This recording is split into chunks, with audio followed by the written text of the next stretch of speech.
Mateus, capítulo 7. Evangelho de Mateus, capítulo 7. Aleluia. A partir do verso 24. Louvado seja o nome do Senhor. Evangelho de Mateus, capítulo 7. A partir do verso 24. Você que hoje está aqui, não trouxe uma Bíblia, deixa eu aqui atrás de mim. Bom, você acompanhar? Todos estão achando de amém? Amém. Você me ouve bem? Amém. Glória a Deus. Deixa eu ver se eu tenho microfone aqui. Aleluia. Vou usar isso aqui também. Glória a Deus. Mateus 7, verso 24 em diante, diz assim: palavras do nosso Senhor Jesus. Portanto, todo aquele que ouve essas minhas palavras e as pratica, será semelhante ao homem prudente que construiu a sua casa sobre a rocha. Desceu a chuva, transbordaram os rios, sopraram os ventos e bateram contra aquela casa. Contudo, ela não caiu, porque estava edificada sobre a rocha. Aquele que ouve essas minhas palavras, mas porque não caiu, porque estava edificado sobre a rocha. Aquele que ouve estas minhas palavras, mas não a pratica, será comparado ao homem insensato que construiu a sua casa sobre a areia. E desceu a chuva, transbordaram os rios, sopraram os ventos e bateram contra aquela casa, e ela então caiu, e foi grande a sua queda. Amém? Quantos creem que essa é a palavra de Deus? Amém. Quantos creem que essa palavra tem poder para mudar destinos hoje aqui? Se você quer, põe sua Bíblia em lugar, é a melhor salva de palavra que você quer.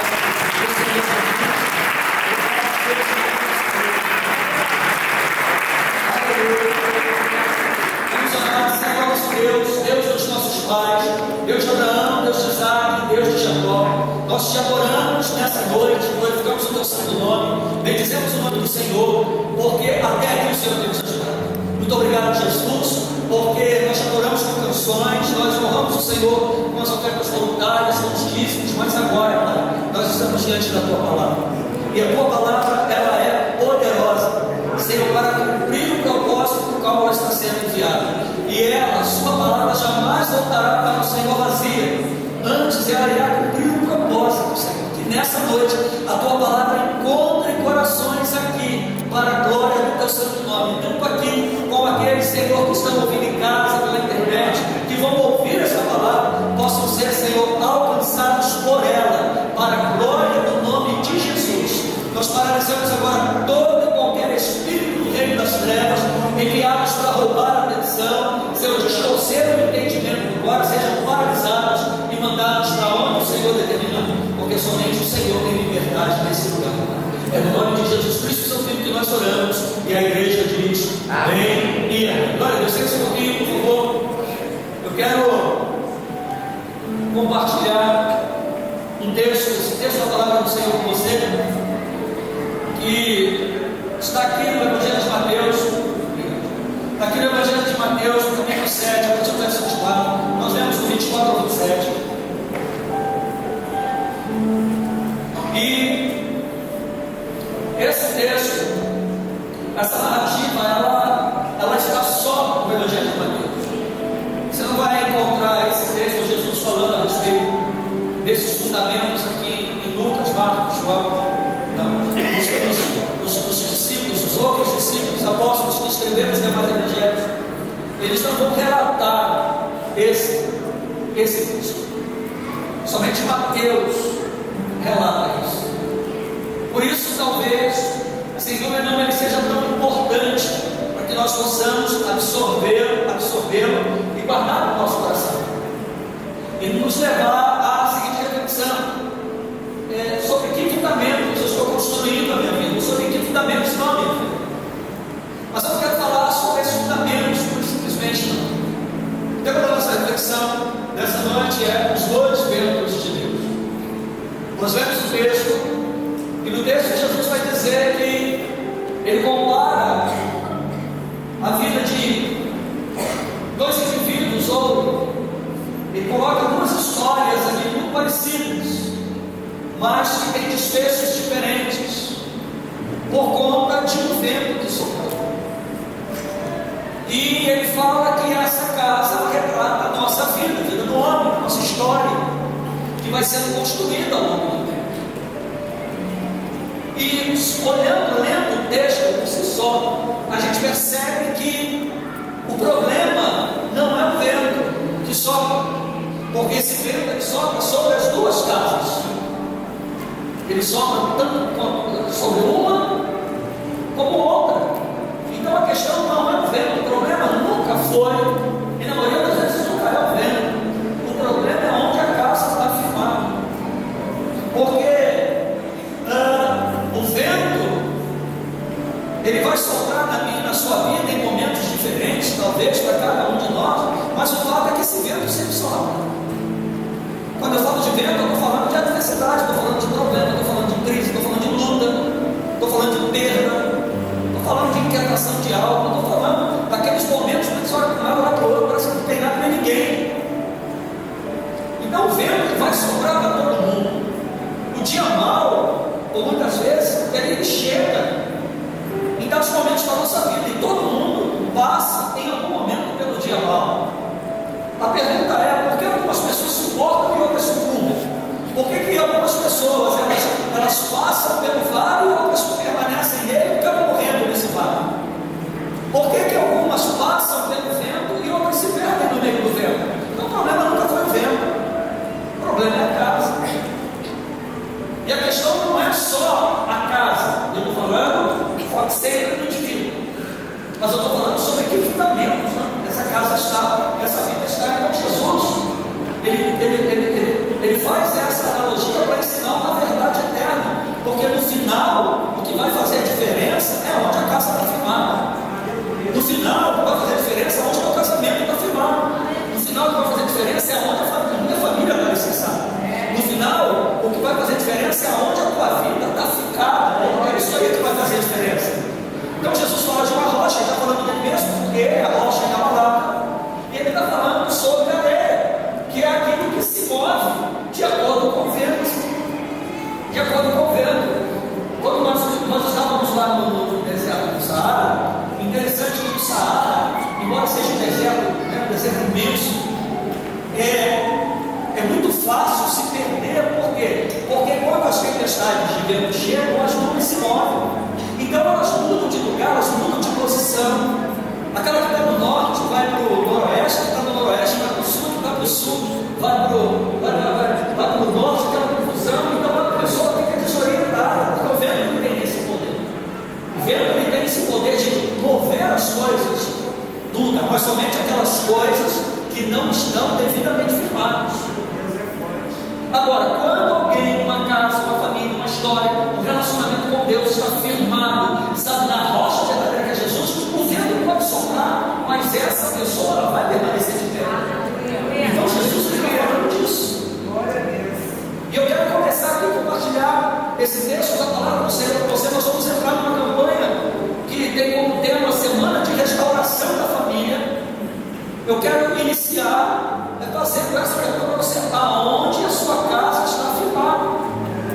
Aonde a sua casa está firmada? Porque no final é isso que vai fazer a diferença. Então existem dois ventos de Deus que sopram na vida de qualquer pessoa.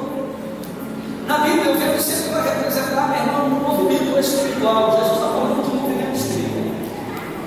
Quando a gente olha para esse texto, quando a gente olha para a palavra de Deus, a gente vai ver isso em Ezequiel, a gente vai ver isso em Atos capítulo 2, em vários outros textos, em momentos diferentes, sabe, na história do povo de Deus, momentos diferentes da história, em que esse vento ele sempre vai representar um movimento espiritual de Deus na vida daquela pessoa, na vida daquele povo, naquele momento, naquela circunstância.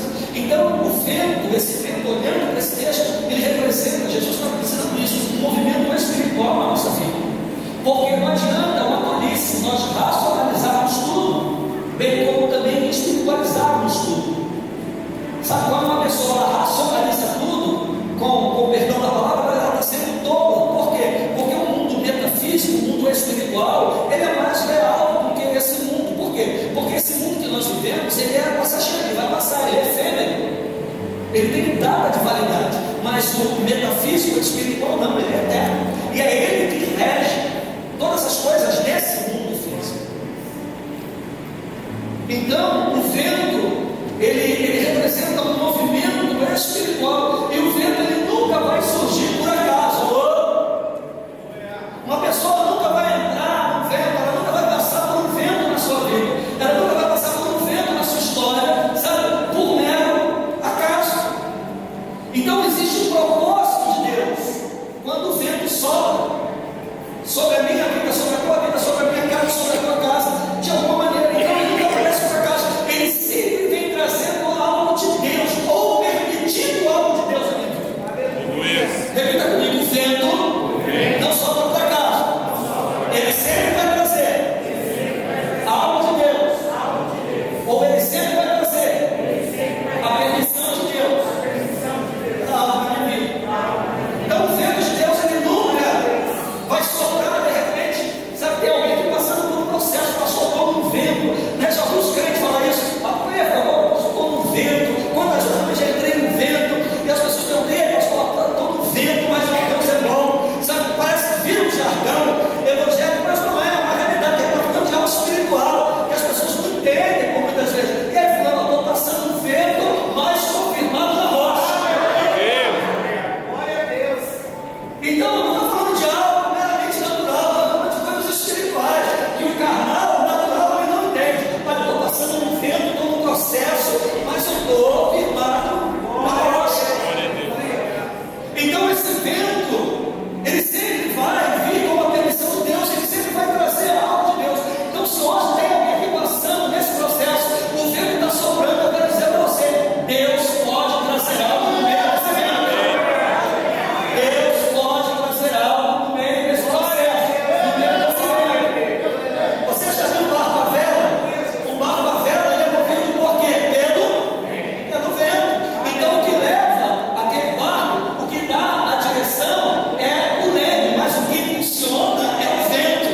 Você já viu alguém ir para a presença de Deus no meio do vento, como essa pessoa, quando ela está passando um processo, quando ela entende que somente Deus pode mover aquilo ali, quando ela percebe que aquilo que ela está vivendo, aquele vento que está soprando, aquele processo, aquele momento da vida que ela está vivendo, não é mais natural, não é mais humano, não é mais físico, e ela entende que é algo espiritual, sobrenatural. Esse vento vai levá-la para algum lugar, sabe? E muitos acabam se perdendo no meio do vento, mas para muitos também esse vento leva à presença de Deus. A presença de Deus, porque esse vento ele é pedagógico. O vento de Deus, os ventos de Deus na nossa vida, eles tendem a ser pedagógicos, ou seja, eles nos ensinam também, quando nós estamos dispostos a aprender com Deus. Lembre-se que esse vento, por muitas vezes, ele é o retrato da permissão de Deus, porque até para o diabo se levantar, Deus tem que permitir. O diabo se levanta, esse é o papel dele: matar, roubar, destruir. Ele é o acusador da nossa alma, ele vai armar os seus laços, os seus embaraços, por meio do pecado e por causa da legalidade, ele vai afligir a vida do homem, porque ele sabe o destino dele já está selado. Então, quantos mais ele puder enveredar para junto dele, ele vai fazer, mas Deus ainda está no controle. Então, esse vento, por muitas vezes, ele vai trazer algo de Deus, ele é a permissão de Deus. E existem dois tipos de vento que todo homem, mulher, família, cristão, igreja enfrenta, que é o vento da prova e o vento que transforma. Tem um vento que bota a pessoa na prova. É aquele vento que a pessoa percebe, não é uma brisa, é um furacão, que bota aquela pessoa numa situação em que, em momento da vida, ela olha e fala: meu Deus, aonde eu estou? Meu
Então há ventos que chegam às vezes e levam tudo aquilo que é superficial e me leva embora. Mas os fundamentos precisam estar no lugar. E às vezes a gente só se dá conta que precisa de algo mais consistente na nossa vida quando o vento passa e a gente olha e percebe que aquilo que era superficial se foi, mas aquilo que ninguém estava vendo, que são os fundamentos, continuam no mesmo lugar. Continuam no mesmo lugar. Deixa eu dizer uma coisa para você. Não se preocupe em primeiro lugar construir na sua vida coisas que as pessoas vão admirar olhando. Às vezes nós nos preocupamos muito com a estética, com a aparência, aquilo que a gente vai mostrar para os outros, sabe, seja o carro que anda, ou a casa que mora, ou a roupa que veste, não importa os lugares que frequenta. Quando o vento sopra, tudo isso vai embora. Quando o vento sopra, tudo isso aí desaparece. O que fica é o fundamento. Porque é sobre o fundamento que o homem reconstrói. É sobre o fundamento que uma família é reconstruída. É sobre o fundamento que a pessoa volta a sonhar de novo. É sobre o fundamento que as coisas são erguidas. É por isso que Jesus fala que bem-aventurado é o homem que constrói a sua casa sobre a rocha. Ele não está falando de material, ele não está falando de arquitetura, ele não está falando de nada, ele está falando de fundamento. Que ele está dizendo: o vento vai soprar sem vontade. Deus vai permitir o vento sem vontade, seja por sua causa ou por causa de alguém. Você vai passar pelo vento, o vento vai passar por você, e aonde a sua casa estiver firmada aqui, a diferença vai ser feita. Ei, pergunta para quem está do teu lado: tua casa está firmada onde? Então o problema não é o vento, o problema é que uma casa está. Então o primeiro tipo do vento é o vento da aprovação. É o vento da aprovação. Jesus, ele não diz que se o vento vier, ele diz que quando vier o vento, e quando vier o vento, ele diz: olha, se o vento vier, se por acaso o vento vier, ele não está colocando o que ele está dizendo não é condicional, não, ele está afirmando, ele está dizendo: olha, aonde a tua casa está firmada, se ela vai suportar ou não, vai depender da onde ela estiver ficando, porque quando o vento vier, vai passar por lá. Quando o vento vier, vai passar por lá. Então, aonde a tua casa estiver fincada, é que vai fazer diferença. Jesus não está dizendo se, ele está dizendo quando. Ele sabe, agora, ele sabe quando o vento passa. Eu não sei, tu também não sabe. Hoje, de repente, tem alguém aqui passando no vento porque preferiu entrar no meio do vento. E Deus até permite ele. Então talvez hoje seja o seu quando, que Jesus diz assim: desses 4 7. Ele não está dizendo sim, ele está falando quando o vento vier. Então, quais são as características daquele vento que prova? Oh meu Deus! Quais são as características desse vento, que é o vento da aprovação, que é o vento que prova, que é o vento que diz: e agora morro? Primeiro, chega sem avisar. Uma vez nós estávamos lá na chácara da diaconisa Selma. Cadê Selma? Selma está aí. Está ali, e Nelson. Não sei se vocês lembram, acho que 2024. Passamos um dia maravilhoso. Tinha mais gente lá da igreja, eu lembro, da minha família, eu lembro como a gente estava. Sol quente, todo mundo brincando com churrasco, celebrando, comendo de piscina, conversando e tal. No final do dia, um dia claro, não tinha nuvem no céu, não tinha nada. De repente, irmãos, de repente, lembra disso, Nelson? Soprou um vento, mais um vento, que ali onde a chácara está, esse vento começou a jogar a telha das casas para o alto. As árvores, sabe, iam no chão, algumas quebravam e ficavam lá, outras voltavam para o lugar. Mas foi um vento impetuoso, como Atos capítulo 2. Um vento impetuoso. De repente ele chega quando nós viemos embora e viemos pela Castelo Branco, por onde aquele vento passou e deixou rastro de destruição. Derrubou placa de publicidade e arrancou terra de galpão. Esse é onde nós estamos hoje aqui. É uma fábrica de móveis nessa época. Todo esse telhado que vocês estão vendo, esse vento entrou por aquela porta que está aberta lá.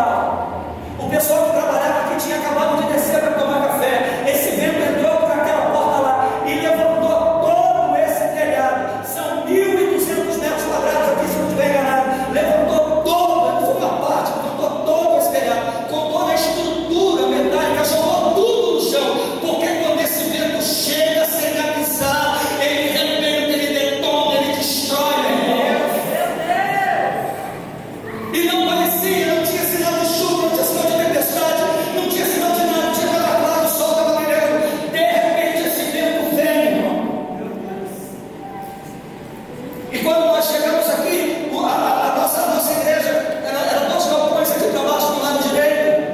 Quando nós chegamos aqui, nós ficamos assim perplexos, porque todo esse telhado tinha vindo ao chão por causa do vento. Mas falou assim: nossa, pastor, tinha ferro aqui? Muito ferro.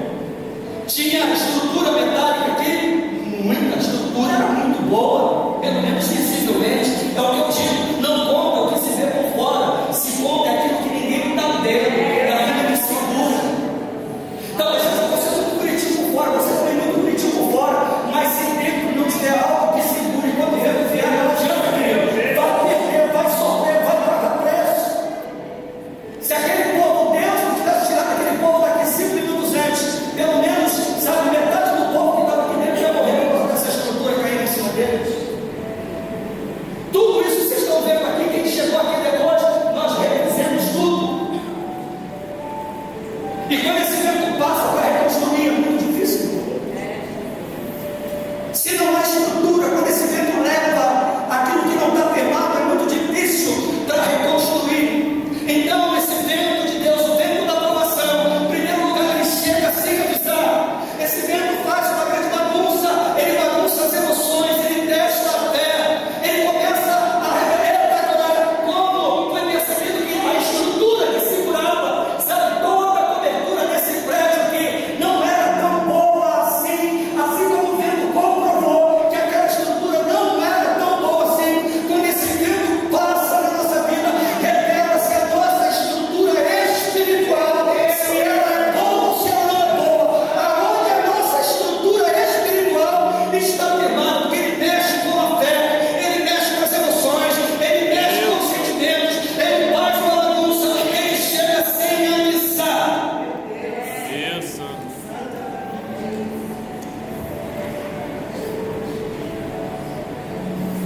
Você quer um exemplo? A árvore do cedro, ela é plantada e ela demora a brotar. Ela brota 4 anos depois que ela começou a brotar. Ela está com 1 metro, 1,10 m mais ou menos. 4 anos, pensa. Está com 1 metro, 1,10 m. Aí alguém olha e fala assim: nossa, 4 anos, 1,10 m, isso vai crescer nunca. Mas é aquilo que se pode ver. Mas lá embaixo, nas raízes, ela já tem quase 3 metros de profundidade solar. Aleluia. A Glória a luz, Deus. Glória a Deus. 3 metros por dentro da terra, só de raiz. O que eu aprendo com isso? No momento que se mais precisa, não faz a menor diferença aquilo que é aparente, mas é aquilo que não se vê. Arranca o cedro na raiz. Eu nunca vi o vento derrubar o cedro. Já vi o vento derrubar todo tipo de árvore, mas nunca vi arrancar um cedro. Eu nunca vi. Por quê? Porque Deus tratou de colocar lá para nos dar exemplo de que o que se deve ter cuidado é daquilo que não se vê, não daquilo que é aparente. Tem pessoas que só alegria, muito lindo, maravilhoso, muito lindo e maravilhoso, mas as raízes são fracas, as pessoas nem estão vendo, basta ser uma brisa, já joga no chão. Meu Deus. Alô? E eu não estou aqui menosprezando a dor de ninguém, mas eu estou dizendo que o meu Deus tem poder para voltar de novo. Aleluia. Menosprezando a dor de ninguém, menosprezando o sofrimento de ninguém, não estou menosprezando a luta de ninguém, porque eu tenho as minhas lutas, já tive as minhas dores, já tive a minha cópia de sofrimento na minha vida. Então não estou menosprezando, mas eu estou dizendo que o meu Deus tem poder para voltar de novo. E o céu ele tem uma outra particularidade que o ajuda, a raiz ela vai crescendo, crescendo, crescendo. Chega um momento, se ele encontra uma pedra, se ele encontra uma rocha, e a raiz esbarra na rocha, ela não para de crescer mais. A raiz não para de crescer. Você sabe o que a raiz do céu faz? Ela vai circulando a rocha. E aí o que ele faz? Ele não cresce para fora da rocha, se distanciando da rocha. O que a raiz do céu faz? Ele abraça a rocha. Meu Deus. Arranca o cedro na raiz. A raiz do cedro abraça a rocha. Ei, posso com muita humildade te dar um conselho hoje, estava saindo dizendo, abraça a rocha. Glória a Deus. O mestre vai dizer que ele é a rocha e nada mais. Ele é a rocha que não sai. Aleluia, Jesus. Pode soprar o vento que for, a terra pode tremer da maneira que for. Se tu estiver agarrado na rocha, Aleluia. você não vai cair. Glória. Sua família não vai se perder. Aleluia. Você não vai ficar vivendo como uma folha seca, sendo jogado de um lado para o outro, numa fé rasa, sabe, insubstancial, que só engana a si próprio, que não tem poder para salvar, não tem poder para livrar, não tem poder. Porque o vento da prova, ele chega com a permissão de Deus, ele chega com o propósito de Deus. Ele não avisa, ele bagunça tudo, ele testa a fé, ele revela a estrutura, ele faz isso. O vento não vem, esse vento de Deus, ele não vem para destruir a mim e você, ele vem para revelar aonde a minha confiança está firmada. Esse vento ele não chega, sabe, para destruir a permissão de Deus, ele não vai chegar para te destruir, nem vai chegar para me destruir, não. Ele vai chegar para revelar onde a minha confiança está, ele vai soprar para revelar onde a minha fé está, ele vai chegar para mostrar que tipo de estrutura, ou sobre que tipo de estrutura eu estou, sabe, construindo, edificando a minha história. Pastor, muito lindo, me dá um exemplo lá de Jó. Se a fé de Jó fosse rasa, se o relacionamento de Jó com Deus fosse raso, Jó era um homem que se orgulhava no bom sentido da palavra, de, segundo ele mesmo, ter intimidade com Deus, porque o temor que ele tinha de Deus era tão grande que quando os filhos diziam lá, nós vamos nos reunir semana que vem para fazer um churrasco, ele já oferecia sacrifícios a Deus, caso os filhos pecassem. Senhor, já está aqui, se os filhos pecarem nesse churrasco, se eles aprontarem, Jesus, tem misericórdia deles, eu estou ofertando a ti o meu sacrifício. De Jó amava Deus, só que de repente a Bíblia diz que Satanás entra no negócio, Satanás chega diante de Deus e diz: ei, você está dizendo aí, se eu vejo o teu servo Jó, eu vejo, mas eu digo para ti, toque em tudo que ele tem, para tu ver se ele não blasfema na tua face. Deus diz assim: vá, toca no que ele tem, mas a vida dele não, que a vida dele é minha. Diz para mim que Deus não permite Deus. Diz para mim que, ei, deixa eu falar para você, se Deus permitiu o diabo tocar em você, eu quero ver quem te arranca de lá. Quero ver quem vai arrancar você de lá. Quero ver quem me arranca de lá. Não tem trabalho, não tem reza brava, não tem jejum, não tem oração, não tem cruzilhada, não tem galinha preta. Meu irmão, não tem jejum de Daniel, não tem. Não tem. É desse jeito. Deus diz: ei, toca em tudo que ele tem, mas na vida de Jó, porque a vida dele pertence. A Bíblia diz que a turma está toda reunida, não, pastor?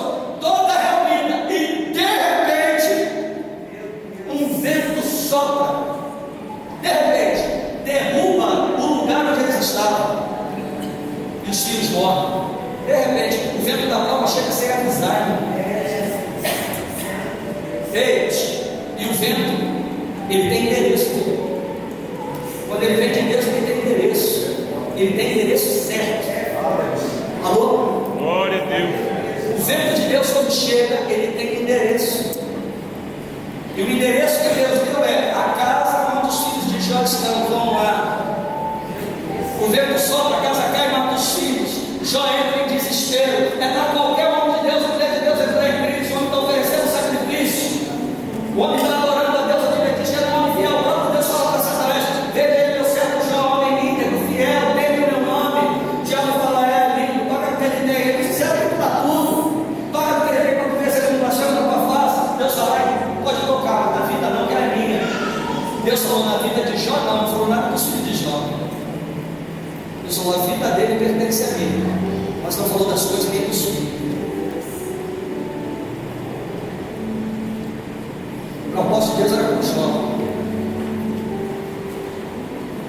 E Jó está arrebentado com aquilo. Satanás vai de novo. E Deus diz aí: veja, o homem continua firme. Satanás fala: pele por pele. Como o homem não blasfema na tua face, pele por pele, toca nele para você ver se ele não blasfema na tua face. Deus diz: pode tocar, mas a vida dele é minha. Satanás enche o corpo de Jó de tumores. A Bíblia diz que ele se coçava com carne de telha. E aí vem a mulher dele e diz: Jó, que Deus é esse? Que Deus é esse que te tira filho, que tirou teus bens? Agora você está desse jeito, cheirando mal, amaldiçoa esse teu Deus e morre. Já olha para a mulher e fala: mulher, como uma louca que fala, receberemos nosso bem de Deus e não mal. Nu eu saí do ventre da minha mãe, nu também. Aleluia. E morrendo ali na rua nós temos, porque o vento da prova, ele tem propósito. Aleluia. Ele tem propósito. Lá no capítulo 14, ele vai dizer: eu bem sei que meu Redentor tinha vida. Ele está passando uma prova terrível, um vento terrível. Ele diz: eu sei que meu Redentor vive e em breve ele vai se levantar sobre a terra. A história, sabe que teve aparece mais ou menos 10 anos depois. No verso 42, em detalhe, ainda ficam 3 amigos ainda mais perto dele. Não foi para ajudar, não, dizer: ô João, estou contigo. Ô João, vamos te ajudar em oração. Ô João, você precisa de uma cesta básica, nós estamos aqui. Ô João, você precisa de ajuda no aluguel, na luz, na água, nós estamos aqui. Ô João, você precisa de uma carona aqui no hospital, você fazendo exame, nós estamos aqui. Ô João, você precisa chorar, nós estamos aqui. Não, os amigos que ficaram perto de Jó, era para dizer para ele: isso aí é pecado, Jó. Tu está passando pela prova, está passando pelo vento, porque tu está em pecado. Não, não estava em pecado, não. O homem estava em santidade. Só que Deus queria mostrar para Jó e mostrar para todo mundo quem Jó era e quem ele, Deus, era. No verso 42, Jó recebe de Deus a seguinte direção: ora por esses aí que você te acusaram, Jó. Se você sabe pecar diante de mim, com esse teu coração. Jó vai dizer: mas é o seguinte, Senhor, antes eu te conhecia só de ouvir. Eita glória! Antes eu te conhecia só de ouvir falar. Antes do vento, Jó conhecia Deus, de ouvir falar, de ouvir o crente falar testemunho, de ouvir o crente falar dos mistérios de Deus, de ouvir o crente falar dos mistérios de Deus, contar a história do Sol é bom, irmão, mas melhor ainda é contar a nossa história, dar testemunho do Sol é bom, irmão, melhor ainda é dar o nosso próprio testemunho. O medo de Deus, quando chega, ele não chega para destruir, não, ele não passa para derrotar, não, ele passa para dar uma história, para dar um testemunho. E ele diz: Senhor, eu te conhecia só de ouvir falar. Verso 42, verso 5, mas agora eu vejo como tu és de verdade. Deus muda a sorte de Jó quando ele ora pelos seus amigos e restitui a ele 10 vezes mais de tudo que ele havia perdido. A minha Bíblia vai dizer que ele tinha 10 filhos. Se 10 filhos morreram, quantos filhos Deus deu a Jó? 20. Glória a Deus. Se Deus multiplica, Deus comprou, Deus honrou. Aleluia. Quem passa pelo vento e continua confiando em Deus, sabe, o vento revela a nossa estrutura, o vento revelou a estrutura espiritual de Jó. Tem gente que está bem com Deus, irmão, está dentro da igreja, está sentado no banco, enquanto tudo vai bem, enquanto tudo é favorável, enquanto tudo está certo, o vento começa a soprar, a pessoa vai embora, blasfema contra Deus, amaldiçoa Deus, Deus vem e restaura, a pessoa recebe e ela vai embora. Ei, cuidado, Aleluia. porque o vento revela a nossa estrutura espiritual.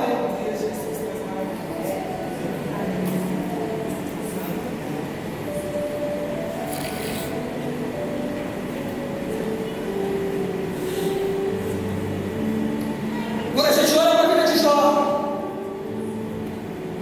e Jesus está falando sobre isso, o vento pode até ter arrancado no primeiro momento os bens de Jó, a família de Jó, a saúde de Jó, mas o vento não arrancou Deus do coração de Jó.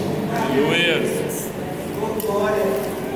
O vento de Deus quando sopra, com a permissão de Deus, ele pode até levar algumas coisas embora, mas quando a nossa estrutura espiritual é revelada, ali é revelado em que lugar o Senhor está no nosso coração.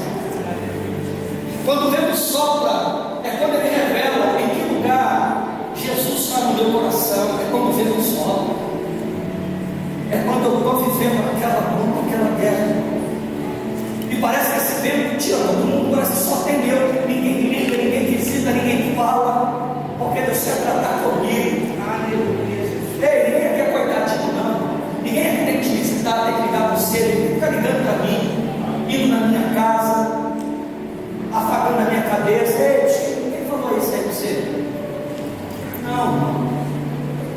Tem caverna que é só eu e Deus dentro, tem caverna que é só você e Deus dentro, não cabe mais ninguém, sabe? Eu conto para dois, é tu e Deus, Deus e tu, é eu e Deus, Deus e eu. Porque o vento revela a estrutura espiritual que nós temos. O vento não foi de Jó, mas eu sou testemunhado no mesmo lugar. Aleluia. Aleluia. Alô, você está aí? Glória a Deus. Ah, pastor, tudo bem, mas ainda não me convenceu. Então, o que dizer de Pedro? Pedro já tinha visto milagre, Pedro já tinha visto Jesus curar leprosos, já tinha visto colocar paralítico de pé. Pedro já tinha visto coisas tremendas, Jesus fazer coisas tremendas, andando com Jesus. Não é que ninguém contou para Pedro, não. O próprio Pedro viu com os olhos dele o que Jesus fez. Um dia Jesus está na praia ensinando o povo e diz para eles assim: pega em barco, vão para o outro lado, eu vou orar, depois eu me encontro com vocês. Eles pegam o barco e começam a atravessar para a Jordânia. E aí a Bíblia diz que na quarta vigília da noite, se eu não estiver enganado, quarta vigília da noite, por volta de 3 da manhã, acho que é quarta vigília, 6 da manhã, às 6 da manhã de manhã assim, ó, a Bíblia diz que de repente um vento começa a soprar. Um vento começa a soprar ali no lado de Jerusalém, na Galileia. Começa a soprar um vento e a sopra sendo lá. A gente estava lá e eu perguntei pro guia que estava com a gente, eu falei assim: ô Joel, aquele texto de Jesus anda sobre as águas aqui, como é que pode um lago parado, como a Galileia é um lago enorme? Nesse lago aqui de água paradinha, aqui da onda, ele diz para nós assim: vocês não sabem, quando sopra o vento vindo do Hermon, o que acontece no meio desse vale. O tamanho das ondas que se levantam, ele disse: é algo de Deus. Aleluia.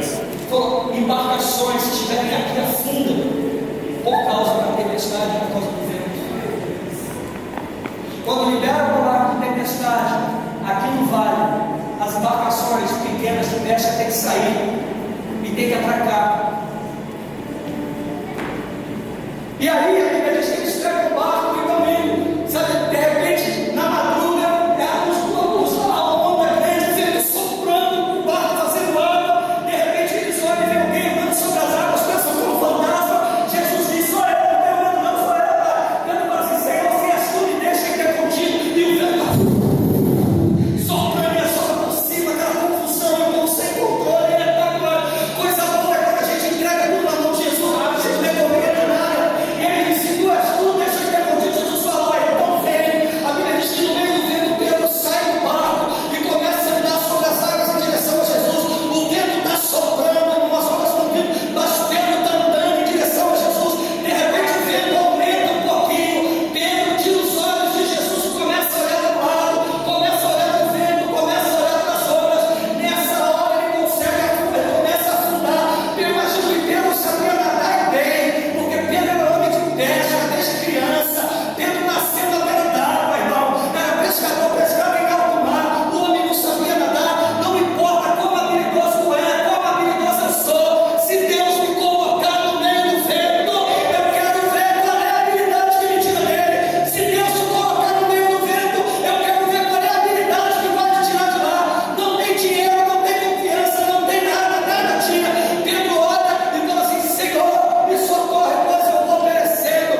quando esse vento revelou a estrutura espiritual que ela tinha, ela tirou os olhos de Jesus.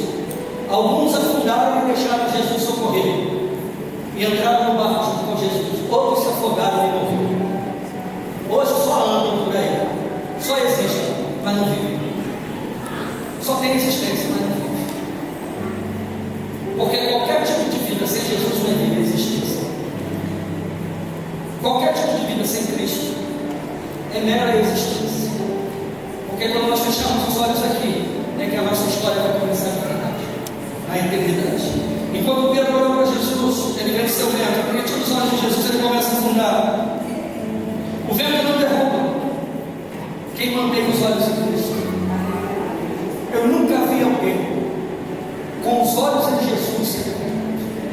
Eu nunca vi. E eu creio que eu nunca vou ver. Glória a Deus. Alguém que Aleluia. confia em Jesus. E está com os olhos em Jesus, pode até enfrentar o vento. Jesus falou quando o vento vier. Ele falou, ele falou, se o vento vier, quando ele vier, que ele vem. Mas se os meus olhos estiverem em Jesus, eu vou passar. Aleluia. O meu casamento passou pelo vento. Quando Jesus entrou nele. A minha vida, por muitos tempos que eu passei, quando Jesus entrou, Jesus me deu vitória no meio do vento. O segredo é olhar para Jesus. Aleluia. Então o vento não derruba quem mantém os olhos em Cristo. Deus permite vermos, primeiro, para nos amadurecer, segundo, para nos fortalecer, e terceiro, para nos alinhar. Os ventos de Deus às vezes chegam para nos amadurecer, nos amadurecer.